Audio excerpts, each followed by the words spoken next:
Hello या पता नहीं हाय। अब वो मुझे ये नहीं पता था कि वो हाय हेलो मेरे लिए आया है, तो वो बेचारी डर गई। उसको नहीं पता था ये ऐसे रिस्पॉन्ड करेगा। मैं नहीं जाऊंगा, मैं थोड़ी देर पहले तो मैं की जगह हम थे। ये मैं यार, मैं कहा क्या हो गया आजकल की लड़कियों को, आ जाओ। कहानी है कोटा डेज की। अब एकदम रिलैक्स हो जाइए प्लीज। हाँ, और मैं आपसे रिक्वेस्ट करूंगा प्लीज, आप अगर आपके पेरेंट्स अगर आसपास कहीं हैं तो रिमोट नीचे गिराने के बहाने, है ना, आवाज कट सही नहीं आ रही, इसके बहाने से ईयरफोन लगा लो, आवाज धीरे कर लो अपनी इसकी, ठीक है, रॉजर दैट। इसलिए प्लीज अब आप अकेले हो जाइए, है ना, ठीक है, कि आवाज कट रही है शायद, पापा पता नहीं आवाज क्यों नहीं आ रही, एक बार मैं इसमें ईयरफोन लगा के देखता हूं। तो कहानी है कोटा डेज की। जैसे कि मैंने आपको पहले भी बताया हुआ है, जब स्कूल में प्रिपरेशन की बात चल रही थी तो हम दो चार लोगों का, मतलब दो चार दोस्तों का एक ग्रुप था, जिसमें से मैं और विकास फाइनली कोटा पहुंचे, है ना, मैं और विकास फाइनली कोटा पहुंचे प्रिपरेशन करने। तो हम लोग एक ही पीजी में रहा करते थे और एक ही क्लास में तो थे ही, क्योंकि क्लास 8वीं 9वीं 10वीं 6ठी से ही दोस्त थे। और हम वहाँ पहुँचे कोटा, तो एक साथ थे। तो उस टाइम पे सिस्टम क्या हुआ करता था, मतलब बहुत सारे मल्टीपल बैचेस होते थे भाई, ठीक है, बहुत सारे मल्टीपल बैचेस होते। जैसे मान लो क्लास 11th की अगर मैं बात करूँ तो PQRS, P1 से लेकर P10, Q1 से लेकर Q10, R1 से लेकर R10 और S1 से लेकर S10। इनिशियली एक टेस्ट हुआ करता था पहले कोचिंग में एडमिशन्स के लिए, है ना, पहले कोचिंग में एडमिशन लेने के लिए। हु इज विकास? विकास मेरा दोस्त है। विकास मेरे साथ क्लास 10वीं में था। फिर हम लोग एक साथ कोटा गए थे। होता ना ऐसा कि एक ही शहर से हैं, कोटा यार कभी पहले गए नहीं, तो एक ही साथ रहते हैं तो सही रहेगा, है ना। तो वहां पर जाकर हमने कोचिंग में एडमिशन लिया, टेस्ट दिया, ठीक है, टेस्ट के बेसिस पे एडमिशन होता था। ऐसा वाला सीन नहीं था, है ना, ऐसा वाला सीन नहीं था कि आप इतनी सारी, अब क्या अपॉर्चुनिटीज और ऑप्शंस बहुत सारे खुल गए हैं। तो कोई भी तुमसे कोचिंग में एडमिशन लेने के लिए वक्त कोई तुम्हें चेक नहीं करता कि तुम्हारा मतलब टेस्ट लेके तुम्हारा लेवल पता करे। अब जो टेस्ट होते हैं बेसिकली वो स्कॉलरशिप टेस्ट होते हैं, उससे तुम्हारी फीस कम हो जाएगी, तुम्हें थोड़ा डिस्काउंट मिल जाएगा। ऐसा नहीं कि तुम्हें बाहर निकालते, है ना। तो हम लोगों ने एंट्री ली थी शायद R5 या R6 में, मतलब पीछे से ये सब देखो, ये सब टॉप बैच था, मतलब इसमें से रैंकर्स निकलते थे। और मतलब S10 से लेकर P1 तक के आप ऐसे एक इंक्रीजिंग ऑर्डर बना लीजिए, इसमें सारे टॉपर्स, इसमें सारे मतलब जिनके अच्छे मार्क्स नहीं आए या फिर बैक बेंचर्स। तो हम दोनों की एंट्री हुई थी शायद R वाले, मैं R5 में था, वो R6 में था, या मैं R6 में था, वो R5 में था, क्योंकि हमने टेस्ट वेस्ट दिया था सीधा ही, कोई प्रिपरेशन की नहीं थी। फिर ऐसा होता है कि शफलिंग करके आप ऊपर की ओर मूव करोगे, मतलब जितना आपका ये, आप यहां से निकलकर इस लाइन में आओगे Q10, फिर ऊपर ऊपर ऊपर, फिर ऐसे शफलिंग के बेसिस पे आपके टेस्ट के, मतलब जैसे जैसे आपके मार्क्स अच्छे आएंगे वैसे वैसे आप, रैंक अच्छी आएगी वैसे वैसे आप ऊपर की तरफ बढ़ते जाओगे, ठीक है ना। तो हम लोग पहुंच गए Q वाली लाइन में, पहुंच गए थे इन द मिड, मतलब 3 टेस्ट के बाद में हम लोग Q वाली लाइन में पहुंच गए थे अच्छा सारा परफॉर्म करके। और इतना कुछ ज्यादा आइडिया भी नहीं था, जैसे तुम लोग नए बच्चे हो, वैसे हमें भी नहीं पता था कि यार 10th बोर्ड ही पढ़ा है, उसके बाद में प्रिपरेशन क्या होती है, इतने लंबे लंबे लेक्चर्स और DPP नोट्स, क्लास टेस्ट, पता नहीं क्या क्या। बट हम लोग ठीक ठाक इंप्रूव कर रहे थे, तो ऊपर पहुंच गए। तो जब हम इस वाले बैच में पहुंचे ना, Q वाले बैच, मतलब Q वाले शायद Q3 की बात है, हाँ, ये Q2 में हम पहुंच गए थे। दोनों एक ही बैच में पहुंच गए, तो दोनों खुश हो गए भाई कि वैसे तो हम लोग कोचिंग से, मतलब एक ही पीजी है, फिर साइकिल पे भी एक साथ आ रहे हैं, बस कोचिंग में एंट्री करने के बाद में वो अलग क्लास में जा रहा है, मैं अलग क्लास में जा रहा हूँ, तो वैसे हम अलग अलग ही थे। फिर हमारा बैच सेम हो गया, हम खुश हो गए भाई, है ना। फिर एक मैथ्स का टेस्ट हुआ, ठीक है, सिर्फ मैथ्स का टेस्ट हुआ, एक टेस्ट हुआ सिर्फ मैथ्स का, और वो भी PNC का। अब मैथ्स अपनी शुरू से ही अच्छी थी, मैथ्स का टेस्ट हुआ ना, तो उसमें भी शफलिंग, वैसे तो होना चाहिए था एक्चुअल में तो कि सारे टेस्ट के सब्जेक्ट्स, सारे सब्जेक्ट्स के मार्क्स मिला के एवरेज के बेसिस पे आपकी शफलिंग होनी चाहिए। बस ये मैथ्स का जो PNC का एक चैप्टर का टेस्ट था, उसमें अनाउंसमेंट ये हुई थी कि इसमें भी शफलिंग होगी। मतलब आपके पास में एक अच्छा, और मेरी केमिस्ट्री एकदम गई गुजरी थी भाई, कुछ नहीं आता था मुझे। तो ऐसा अनाउंसमेंट जब हुआ ना कि आप इस मैथ्स के टेस्ट के बेसिस पे भी आप ऊपर मूव कर सकते हो, सबका ड्रीम रहता है कि हमें इस वाली लाइन में जाकर पढ़ना है यार, ये टॉप बैचेस है ना, ऐसा माहौल बना रहता है, टॉप कंटेंट होता है, ये होता है वो होता है। तो मैं खुश हो गया भाई। PNC क्या है? Permutation and combination, class 11th का चैप्टर है, आगे चल के हम लोग पढ़ेंगे। तो पीएनसी नाम का टेस्ट अनाउंस हुआ ना, मेरे को तो मैथ्स में वैसे ही मजे आते थे। विकास की मैथ्स थोड़ी सी गड़बड़ थी, उसकी केमिस्ट्री फिजिक्स बहुत अच्छी थी, और या फिर मतलब अच्छी भी होगी तो मेरी जितनी अच्छी नहीं थी। तो मेरे को एक क्लियर कट पिक्चर दिख रही थी कि मैं यहां से निकलकर यहां कहीं एंट्री ले लूंगा, मतलब 8-10 बैचेस का तो जंप मैं मार ही दूंगा, और ये मेरे पास एक अच्छा मौका है ना। तो टेस्ट हुआ, प्रिपरेशन की, वही हुआ। मैं यहां से निकल के चला गया सीधा P7 में, ठीक है, Q2 से P7, Q2 Q1 P10 P8 P7, मतलब 5 बैचेस का तो जंप मैंने मार दिया, P7 में था। और विकास भैया जो है उस टेस्ट में स्कोर, क्योंकि इसमें क्या बहुत ही रैंडम स्कोर्स गए, तो नीचे वाले बैच में आ गए, शायद Q5 में आ गया या पता नहीं Q8 में आ गया, ऐसा कुछ हुआ है ना। अब देखो दोस्तों के बीच में भी कहीं ना कहीं यार ये, जैसे एक कोई आगे निकल जाए दूसरा पीछे रह जाए, वरना हम एक ही पॉइंट पे साथ में थे, है ना। तो कहीं ना कहीं मैं जेलसी तो नहीं बोलूंगा, पर कहीं ना कहीं मन में तो रहता है यार ये आगे निकल गया, मुझे इसकी बराबरी करनी है, ऐसा कुछ है ना। तो हम अब पीजी से साथ में आना, स्टाफ रूम में, मतलब स्टाफ रूम में क्या, कोचिंग में साथ में जाना। अब जैसे ये पी में गया ना, तो पी वाले की क्लासेस क्या होती थी, पूरी बिल्डिंग थी टोटल 7 फ्लोर्स की। जो पी वाले बैचेस थे ना वो यहाँ लगते थे, यहाँ पर पी, फिर कुछ पी के बैचेस बच गए तो वो यहाँ, फिर यहाँ पर क्यू, फिर आर, फिर एस। मतलब आपको फिजिकली भी टॉर्चर किया जाता था अगर आपके मार्क्स अच्छे नहीं है, आप पीछे वाले बैचेस में हो, तो आपकी क्लासेस टॉप मोस्ट लेवल पे लगेगी, और उस टाइम पे लिफ्ट विफ्ट कुछ नहीं होती, रैंप होते थे, चल के जाना है, मतलब 4वीं-5वीं फ्लोर तक। तो भैया की क्लास लगने लगी शायद 3rd फ्लोर पे, आर वाले में ही, क्योंकि कुछ क्यू के बैचेस को आर में भी शिफ्ट कर रखा था वहां पे, मतलब उस फ्लोर पे भी लगती थी। तो जनरली हमारा क्या होता था, हम लोग एक ही साथ बैठते थे, फ्लोर वाइज कैंटीन हुआ करती, क्योंकि बच्चे बहुत थे, तो हर फ्लोर पे एक कैंटीन, वहां पे एक साथ जाना, आपस में सवाल ववाल डिस्कस करना। और अब क्या होने लगा, अब हम ब्रेक में भी मिल नहीं पा रहे थे, क्योंकि इन दोनों फ्लोर्स के बीच में, और ब्रेक होता है 15 मिनट का, जिसमें आप टॉयलेट वगैरह भी जाते हो या कुछ खाना भी होता है, और उसके बाद में आप 2 फ्लोर ऊपर जाकर, या कोई 2 फ्लोर ऊपर वाला दोस्त आपका नीचे आकर आपसे मिलके फिर अपनी क्लास में वापस चला जाए, that is not possible. Lift वगैरह है नहीं, रैंप से जाना पड़ता था, और खूब भीड़ भी रहती थी। तो अब क्या हुआ, क्लासेस के बीच में जो गैप था उसमें हमारा जो मिलना आपस में दोस्ती जो है वो बंद हो गई। वो अपने दोस्तों के साथ बैठ रहा है, अब मेरे यहाँ पे इस बैच में नए दोस्त बनने लगे। समझ गए कि नहीं समझे? तो ये सिलसिला काफी दिन तक चला, ठीक है। अब एक दिन क्या था, मैंने जैसे तैसे हिम्मत करके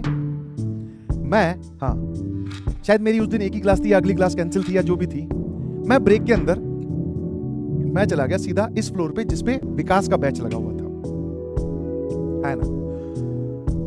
अब जहां पर विकास का बैच लगा हुआ था, मैं क्या देख रहा हूं कि आप थोड़ा सा फ्लोर प्लान समझना पड़ेगा। फ्लोर होते थे, यहां पर क्लासेस ऐसे 2-3, मतलब इस गैलरी में क्लास, यहाँ क्लास, ऐसे करके बहुत सारे हमारी क्लास रूम्स होते थे, उसमें बड़े बड़े क्लास रूम्स, इधर भी क्लास रूम्स, ठीक है, ऐसे करके। यहाँ पर एक छोटी सी कैंटीन होती थी, और यहाँ पर मतलब एक फ्लोर पे भी कई बार एक वाटर कूलर वाली साइड, एक तरफ कैंटीन वाली साइड।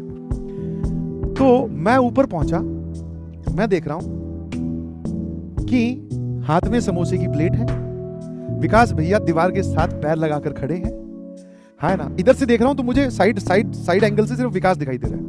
थोड़ा सा आगे चलकर देखता हूं, क्योंकि इधर भीड़ बहुत थी बच्चों की, तो वो मुझे नहीं देख पा रहा था कि कोई मेरा दोस्त आ रहा है, उसको एक्सपेक्टेड भी नहीं था कि ये ऊपर आएगा। थोड़ा सा आगे बढ़ा तो मुझे विकास के उस तरफ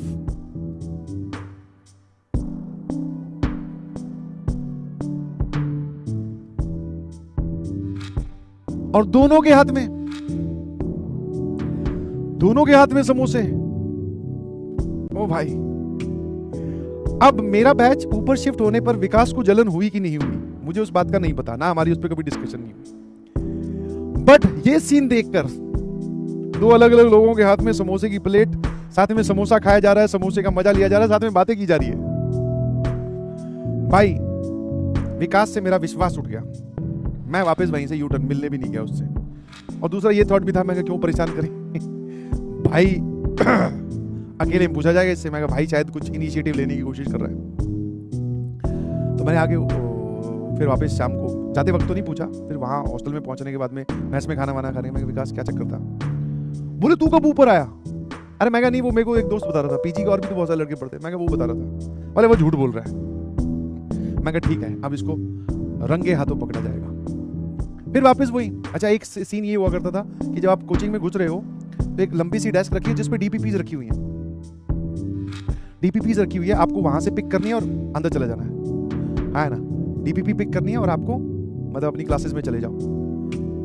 और आते वक्त भी जैसे कुछ जो बची हुई डीपीपीज है वो भी रखी रहती थी कि अगर आपके पास में कोई डीपीपी आपने कलेक्ट नहीं किया तो वो ले जाओ, प्रिंटेड फॉर्म में मिलती थी ना उस टाइम पे। तो मैं और विकास जाते वक्त, क्लास खत्म होने के बाद में जाते वक्त डीपीपी वाले काउंटर पे ये देख रहे थे यार कौन कौन सी डीपीपी हमारी रह गई जो मिस हुई, अगर कुछ बची हुई है तो वो ले लेते हैं, ठीक है ना।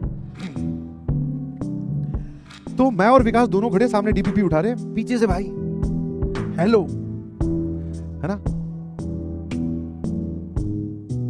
हेलो या पता नहीं हाय। अब वो मुझे ये नहीं पता था कि वो हाय हेलो मेरे लिए आया है, क्योंकि दो दोस्त आपस में खड़े, विकास से तो उसकी बात हुई रही है, सेम बैच में पढ़ के आई है, उसको थोड़ी ना हेलो आई बोली, मुझे बोली।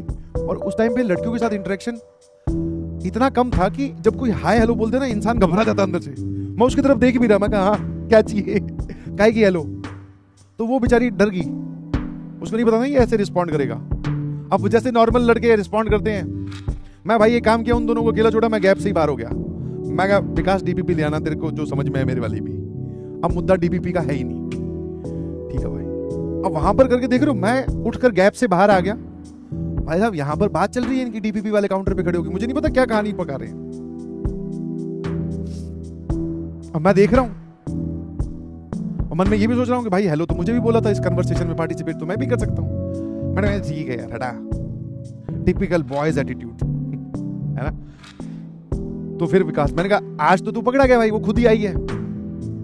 बोले कुछ नहीं, बस नॉर्मल बातें हैं, नॉर्मल बातें हैं, ये है वो है। मैंने कहा देखिए तेरी नॉर्मल बातें अब नॉर्मल होते हुए ज्यादा टाइम लगेगा नहीं, और तेरे पिताजी और मेरे पिताजी एक दूसरे को जानते हैं, और तेरे पिताजी का फोन कई बार मेरे पास भी आता है जब तू बाथरूम में होता है कि विकास से बात कराओ। कहीं ऐसा ना हो कि किसी दिन मैं फोन उठाऊं और ये सारी कहानी उगल दूं। अब उसको थोड़ी पता है मैं अंदर जलन के मारे ये सब बोल रहा हूं, है ना। मैं कहा भाई ये नहीं चलेगा, पढ़ाई भी ध्यान दे, सबसे बढ़िया हथियार है पढ़ाई भी ध्यान दे। टेस्ट में नंबर आ नहीं रहे हैं तेरे, मैंने बीच में अपने वाला भी फेंक दिया थोड़ा सा। मैं कहा पी वाली लाइन में आ भाई, पीछे रह गया क्यों में यार, क्या चलेगा फिर, 12th में भी पढ़ना है भाई साहब।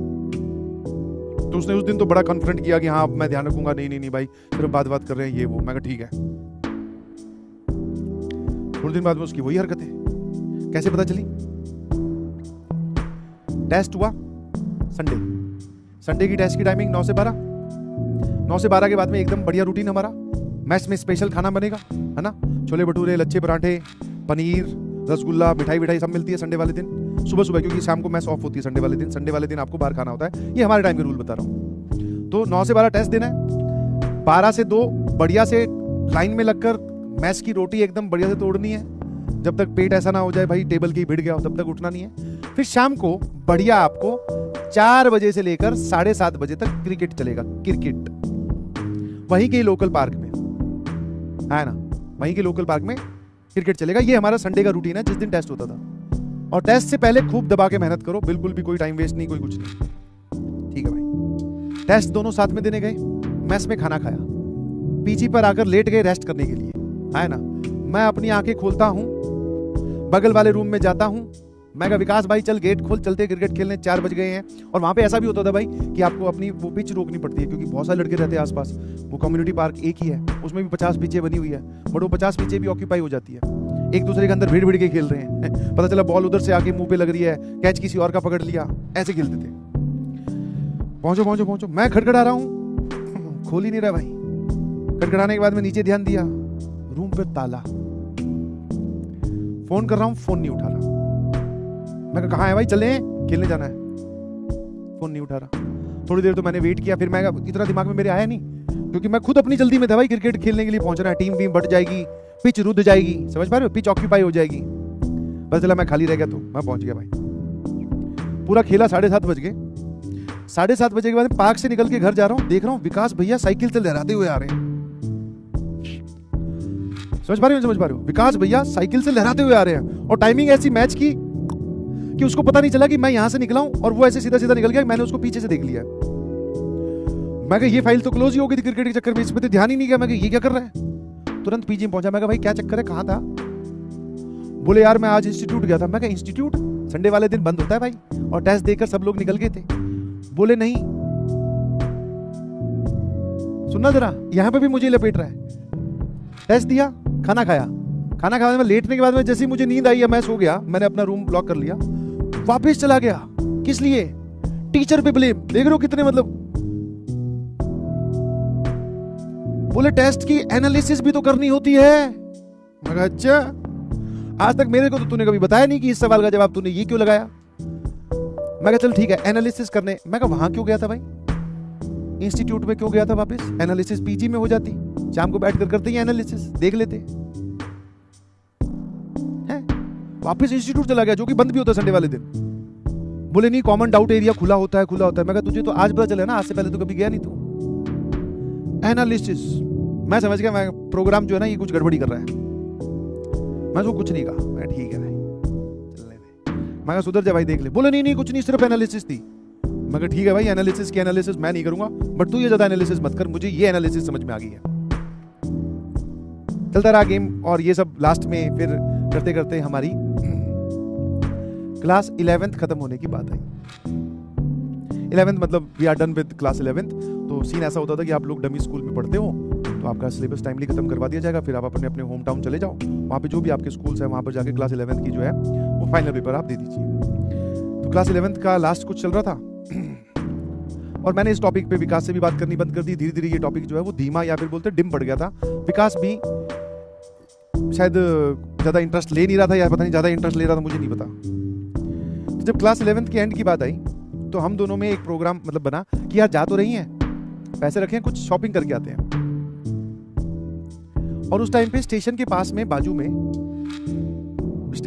दुकानें हुआ करती थी, वहां पे वही मार्केट थी। ठीक है, अब तो मॉल वॉल बन गए।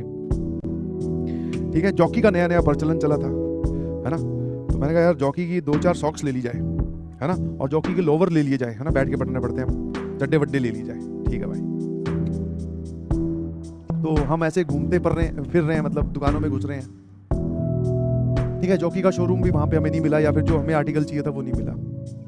फिर ऐसे ही घूम रहे थे, हमें कुछ मतलब इसको विकास को भी कुछ कपड़े लेने थे, मुझे भी कुछ कपड़े लेने थे। ठीक है, अब एक दिन ऐसा होता ना कि आप दोनों एंटर कर रहे हो किसी दुकान में, तो विकास अंदर घुसा, मैं घुस ही रहा था, उससे दुगनी तिगनी स्पीड से विकास तो वापस सड़क पे खड़ा था। मतलब वो गया, सट से बाहर आया, और सट भी इतना तेज कि मैं मतलब सिर्फ अब तक यही रीड कर पाया था कि अंदर जाना है। दोस्त को देख रहा हूं तो मुझे अंदर दिखना चाहिए, वो मेरे पीछे खड़ा है सड़क के ऊपर। मैं क्या होगा? बोले भाई चल चल चल। मैं चल, अबे जाके देख तो ले, क्या पता इस भाई के पास वो अपने को जो चाहिए। बोले नहीं नहीं मैं नहीं जाऊंगा। अब मैं नहीं जाऊंगा तो अंदर से तो सबको पता चल गया मैं नहीं जाऊंगा। थोड़ी देर पहले तो मैं की जगह हम थे, ये अकेला कैसे हो गया? मैं लगता दाल में कुछ काला है। मैं कहा मैं जरूर जाऊंगा, तू नहीं जाएगा तो टेंशन ना ले। भाई साहब मैंने गेट खोला और मुझे उस दुकान पे ऐसा कुछ दिखा नहीं, क्योंकि ट्रायल रूम के ऊपर लाल बत्ती जल रही थी। मुझे उस दुकान के अंदर खड़ा हुआ दिखाई दिया वो लफंडर लड़का, मतलब बच्चा, वो कोटा का लोकल आईटी था, हमारे साथ क्रिकेट खेला करता था। लोकल आईटी था, हमारे साथ क्रिकेट खेला करता था, आर्ट्स का स्टूडेंट था, जेई और नीट से कोई लेना देना नहीं, और बैट बॉल इसके हुआ करते थे, तो थोड़ा उस वजह से चौड़ भी जमाता था। ठीक है, लोकल वालों की थोड़ी ज्यादा चलती है, बाहर से बाकी लोग आए होते हैं, है ना। तो वो खड़ा था और इसके पास थी करिश्मा, एक करिश्मा बाइक चली थी पहले, होंडा की, बहुत जोरदार। ठीक है ना। तो मैंने अंदर देखा, मुझे कुछ नहीं दिखा, बस ये लड़का दिखा, है ना। हम वापस, मैं बाहर आ गया, मैं क्या हो गया? कोई नहीं, वही तो है ना। बोले नहीं भाई चलते हैं यहां से। मैं एक बार और दोबारा देखता हूं। दोबारा जब मैं अंदर घुसा दुकान के, तो मैंने देखा कि विकास भैया जिनसे बात किया करते थे, या जो भी मतलब बात करने की कोशिश किया करते थे, वही लड़की इस लड़के के साथ उस दुकान में शॉपिंग कर रही थी। इनफैक्ट ये जो लड़का है उस लड़की को कुछ ना कुछ दिलवा रहा था। तो उस भाई का तो हार्ट ब्रेक हुआ था, जो बाहर खड़ा था रोड पे, विकास। मेरा मूड ब्रेक हुआ था। मैं कहा क्या हो गया आजकल की लड़कियों को? तो भाई अब उसके बाद में मैं ही जानता हूं कि विकास को मैं कैसे समझाकर ऑटो से घर लेके गया हूं पीजी में, फिर पीजी से हम लोग टिकट बुक करवाने घर की, फिर वहां गए हैं बस स्टैंड, फिर टिकट बुक करवा के वापस घर आए हैं। ना कुछ खा रहा है, ना कुछ बोल रहा है, आंखों से आंसू गिर नहीं रहे हैं बट उदास है। आगे क्लास 12th की प्लानिंग कर रहा है। बोले अब तो रैंक लानी ही लानी है। मैं कहा अब तो क्या क्या मतलब है, पहले नहीं लानी थी क्या? बोले अब तो लानी ही लानी है। मैं कहा अच्छा ठीक है भाई, अब तो ले आएंगे। पर बीच बीच में मतलब रैंक वैंक के बीच में अपने भी लतूफे छोड़ दे रहा है। बोले यार ये लड़कियों को भाई क्या पसंद होता है? मैं कहा यार ये मुझे कैसे पता, मैं कोई लड़की थोड़ी हूँ। पर फिर मैं वो दो ही चीजें थी, या तो मैं अपने दोस्त के बीच बीच में मजे ले लूँ, या फिर दोस्त को, दोनों काम करने पड़ते हैं आपको। बीइंग ए फ्रेंड मजे भी लेने होते हैं। आप मजे नहीं लोगे कौन लेगा? फिर सपोर्ट भी करना होता है इमोशनली। बीच में मैं कहा लड़कियों को पसंद तू तो नहीं होता शायद, अभी मैं कचरा पसंद होता है शायद। वो क्या है लड़का, वो सिर्फ करिश्मा ही तो है उसके पास। बोले नहीं भाई वैसे जनरल बात कर रहा हूँ। मैं कहा जनरल बात तो मैं कर नहीं सकता यार, मुझे पता नहीं है, लड़कियों से इंटरेक्शन नहीं है मेरा। तो भाई साहब विकास जी को फिर हम साथ में ही बस में वापस अपने होम टाउन गए। पेपर भी सेम स्कूल में ही देने थे। विकास थोड़े दिन तक थोड़ा उदास रहा, जिसमें मेरा रोल भी कभी कभी मोटिवेट करने में था और कभी कभी डीमोटिवेट करने में था। मैं कहा हाँ, मैं भी बीच में मजे ले रहा। मैं कहा अंकल को बताऊंगा। मैं कहा ये इसी उम्र में ही आपने पढ़ने भेजा था, ये देखो क्या काम कर रहा है। और फिर मैंने ये लाइन बोल के अगली लाइन सुनो मेरी। मैं कहा फिर अब अंकल को क्या ही बताऊंगा, अब तो कुछ रहा ही नहीं। समझ में आया कि नहीं समझ में आया? फिर हम क्लास 12th में गए, फिर आगे बढ़े। पर फिर वही है ना, ये सब छोटी मोटी बातें हैं, इनको इग्नोर ही हो जाती है धीरे धीरे। फिर कुछ नहीं, एक दिन बैठ के संडे वाले दिन क्रिकेट खेले, विकास के चेहरे पे फिर से वही स्माइल, बस बिंदास। फिर क्लास 12th में गए। क्लास 12th में हमें वो लड़की दिखी नहीं। हाँ मुझे तो नहीं दिखी, मैं तो देख भी नहीं रहा था। विकास से मैंने पूछा नहीं कि दिखी है कि नहीं दिखी है। ठीक है जी। तो अगर आपके दिमाग में और आपके सामने भी कोई ऐसा डिस्ट्रैक्शन है और आपको लग रहा है कि आप उससे दूर हो रहे हो, तो that is for a good reason, बहुत अच्छी बात है। ठीक है। चलिए, thank you so much, bye bye, love you all.